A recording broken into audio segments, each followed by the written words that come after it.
अस्सलाम वालेकुम।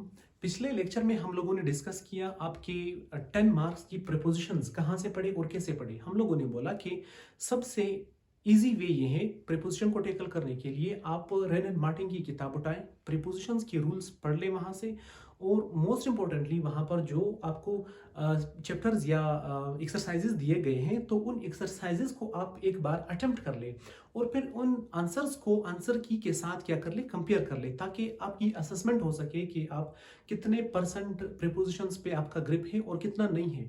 ठीक है, कुछ प्रीपोजिशन जो है वो कंफ्यूजिंग है और उन कुछ प्रीपोजिशन में से हम लोगों ने चंद उठाए हुए हैं, व्हाइट बोर्ड पे है, हम उसको समझते हैं कि कब और कहाँ कैसे यूज होते हैं।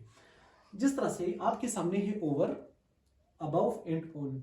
अबव, ओवर एंड ऑन, ये तीनों प्रीपोजिशन की उर्दू मीनिंग जब आप चेक करते हैं तो ऑलमोस्ट सेम ही मीनिंग आ जाती है, लेकिन इन तीनों का यूजेज जो है वो डिफरेंट है। कैसे डिफरेंट है उसको हम देखते हैं। ओवर जो है हायर पोजीशन के लिए जाहिर सी बात है यूज होती है, लेकिन हाई ओवर तब यूज होती है जब एक पोजीशन, एक चीज, एक ऑब्जेक्ट, वो उसकी पोजीशन ये है कि दूसरे ऑब्जेक्ट के साथ उसका सरफेस टच नहीं हो रहा। किस तरह से? जैसे यहां पर एक सेंटेंस हम लोगों ने लिखी हुई है, द ब्रिज इज या the bridge lies over the river. The bridge lies over the river, इसका मतलब ये है कि ब्रिज जो है वो रिवर के ऊपर से गुजर रहा है। ठीक है, एक दूसरे के सरफेस को टच नहीं कर रहा। दूसरी मिसाल अगर हम ले, हम कहते हैं the aeroplane flies over the building. ठीक है, क्यों? क्योंकि वो ऊपर से गुजरती है, ना एक का सरफेस दूसरे के साथ टच होगा ना दूसरे का पहले के साथ। अच्छा, उसके बाद कुछ चीजें हैं, एज, वेट, लेंथ के साथ भी हम, या हाइट के साथ भी हम ओवर लिख सकते हैं अगर वो ज्यादा हो।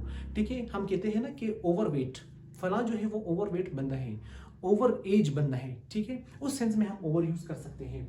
अबव जो है वो भी हम हायर पोजीशन के लिए यूज करते हैं, लेकिन ये एब्स्ट्रैक्ट इन नेचर है। कैसे?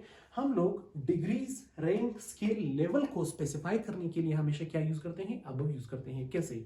हम कहते हैं the temperature was about 10 degree centigrade. हम ये नहीं कहते कि the temperature was over 10 degree centigrade, नहीं। क्यों? क्योंकि डिग्रीज, रैंक, स्केल, लेवल को हम स्पेसिफाई करने के लिए अबव यूज करते हैं। उसके बाद है his name is above my name in merit list. उसका नाम या मेरा नाम उसके नाम से ऊपर था, हम क्या कहेंगे? हम अबव कहेंगे, हम ओवर नहीं कहेंगे।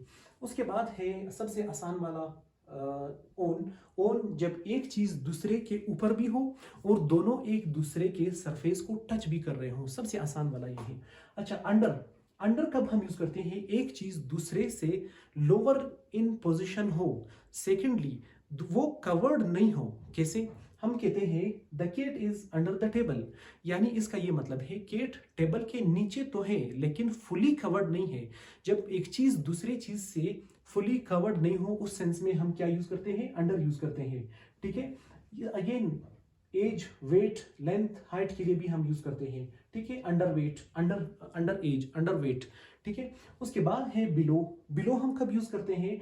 ये इसका बेसिकली अबव का ऑपोजिट है। ठीक है, यहां पर जब हम हायर या अपर डिग्रीज या रैंक, स्केल को स्पेसिफाई करने के लिए हम अबव यूज कर रहे थे, लेकिन जब हम lower degree, rank, scale, level को स्पेसिफाई करेंगे हम बिलो यूज करेंगे। कैसे? देखिए, his name is below my name in merit list.